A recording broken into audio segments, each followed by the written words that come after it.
അത്ഭുതങ്ങളുടെ കലവറ എന്ന പേരിൽ ഞാൻ ചെയ്ത യൂട്യൂബ് ഷോർട്സിൽ കൊൽക്കത്തയിലെ ഇന്ത്യൻ മ്യൂസിയത്തിൽ സ്റ്റഫ് ചെയ്തു വെച്ചിരിക്കുന്ന മാർക്കോപോളോ ഷീപ്പുകളെ കുറിച്ച് പറയുന്നുണ്ട്.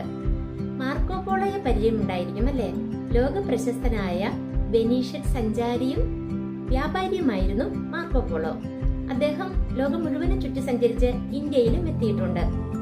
ഈ മാർക്കോപോളോ ഷീപ്പ് എന്താണ്? അദ്ദേഹത്തിന്റെ ഒരു കൃതിയായ ദ ട്രാവൽസ് ഓഫ് മാർക്കോപോളോ എന്ന കൃതിയിൽ ഒരു പ്രത്യേക ഇനം കാട്ടാടുകളെ കുറിച്ച് വിവരിക്കുന്നുണ്ട്. ആ കൃതിയിൽ നിന്നും വിവരം കിട്ടിയത് കൊണ്ടാണ് ഈ കാട്ടാടുകളെ മാർക്കോപോളോ ഷീപ്പ് എന്ന പേരിൽ അറിയപ്പെടുന്നത്.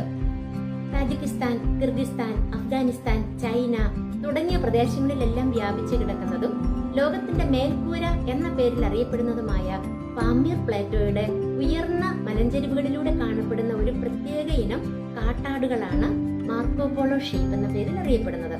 വളരെ വലിപ്പമുള്ള ഇവയ്ക്ക് ഏകദേശം 140 കിലോഗ്രാമോളം ഭാരവും 6 അടിയോളം നീളവുമുണ്ട്. ഇവയുടെ കൊമ്പുകളുടെ പ്രത്യേകത അത് സ്പൈറൽ ഷേപ്പിൽ വളഞ്ഞ് പുറത്തേക്ക് നിൽക്കുന്നതാണ്.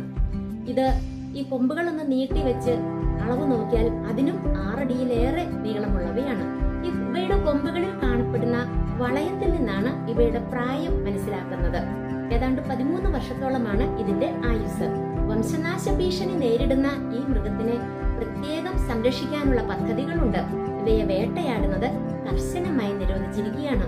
വളരെ ഉയർന്ന മലഞ്ചെരിവുകളിലൂടെ അതിവേഗത്തിൽ ഓടാനും നടക്കാനും കഴിയുന്ന ഇവയ്ക്ക് തവിട്ടും വെള്ളയും കലർന്ന നിറമാണുള്ളത്.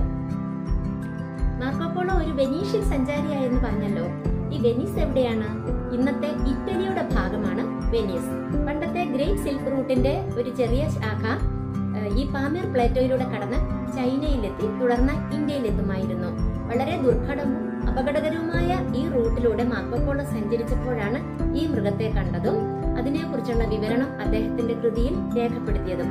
അതുകൊണ്ടാണ് ഈ ആടുകളെ മാർക്കോപോളോ ഷീപ്പ് എന്നുള്ള പേരിൽ